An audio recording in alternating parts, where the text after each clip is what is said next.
سلێمانی ئەو شارە بزێوەی لە مێژووی دروستبوونیەوە تا ئێستا هیچ کاتێک ئارامی بەخۆیەوە نەبینیوە و دەوتەیە شارێکی یاخی بووە لە دەسەڵات لە ستەم و ڕوبەڕووبوونەوەی ستەمکاران. ئەوە شەوای کردووە هیچ کات شارەکە لە ڕووی خزمەتگوزاریەوە پێش نەکەوێت و بە دیوێکی دیکە سزا درراوە و جیاوازی زۆر کراوە لە نێوان سلێمانی و پارێزگەکانی دیکەی کوردستان. سلێمانی شارێکی زیندووە، شارێکە هەمیشە قوربانی داوە پێشەنگ بۆ لە قوربانیە، بەڵام بۆچی کاری وەکو پێویست بۆ نەکراوە ئەو یاخیبوونی سلێمانیە. سلێمانی هونەرمەندەکانی یاخین، خەڵکە ئاسایەکەی یاخیە، ڕۆشنبیرەکەی یاخیە، نووسەرەکەی یاخیە. سلێمانی بە تەبیعەت لە ڕووی جوگرافیەوە جیۆپۆلیتیکەوە چوزانم لە هەموو ڕووەکانەوە شارێکی یاخیە، دەستەمۆ نابێ بۆ هیچ گروپ و تاقم و حیزب و حکوومەتێک، نەبۆ پاشایەتی نەبۆ عوسمانی. ئێمە و ڕەحمان پاشامان هەیە کە ئیستا لە دەربەنی بازیان دیوارەکەی دروستکراتەوە، حەوت جار شەڕی کردووە، 7 ساڵ مقاومەتی کردووە، یەکەم کەڵکەڵە و نەزعی سەربەخۆیی ئەو ڕەحمان پاشای بابەندای هێناوە، کەواتە ڕەگوڕیشێکی زۆر کۆنی هەیە ئەم یاخوبوون و نەزعەیە کە لە سلێمانی هەیە. ئەکرێت شتی باشتر بکرێت بۆ سلێمانی، خۆ ئەگەر نەکرێت سلێمانی زۆر کەس هاتن ئاوتی کردن، زۆر کەس دێ زۆر گروپی سیاسی دی ئاوتێکە. لە دیدی ڕۆشنبیرانی کوردەوە سلێمانی بە جیاوازیەوە لەدایک بووە، هەرکە لەدایک بووە پارێزگا بووە، ئەوەشە جیای دەکاتەوە لە شارەکانی دیکە.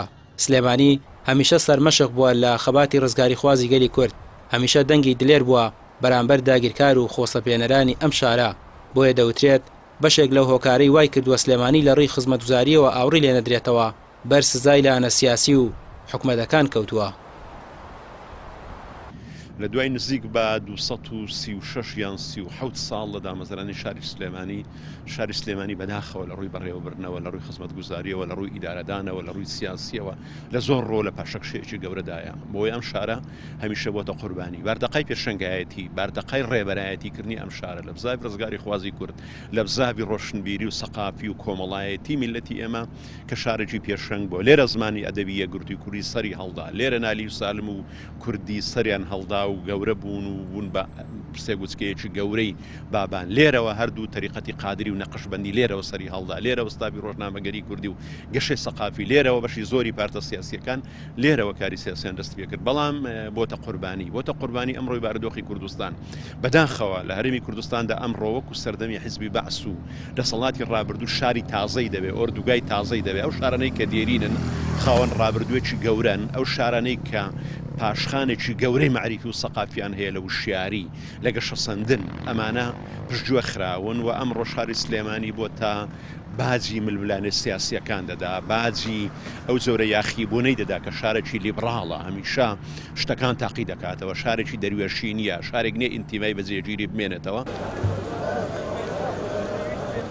ساڵی 1984 واتە 237 ساڵ لەمەوبەر شاری سلێمانی لەلایەن ئیبراهیم پاشای بابانەوە دروست کراوە و بە ناوی سلێمان پاشای باوکیەوە ناوناوە. دوای زیاتر لە 100 ساڵ لە دروستبوونی واتە لە سەرەتای هەشتاکانەوە بەتایبەت زۆرترین خۆپیشاندان و ناڕەزایەتیەکان هەر لە سلێمانی بوون.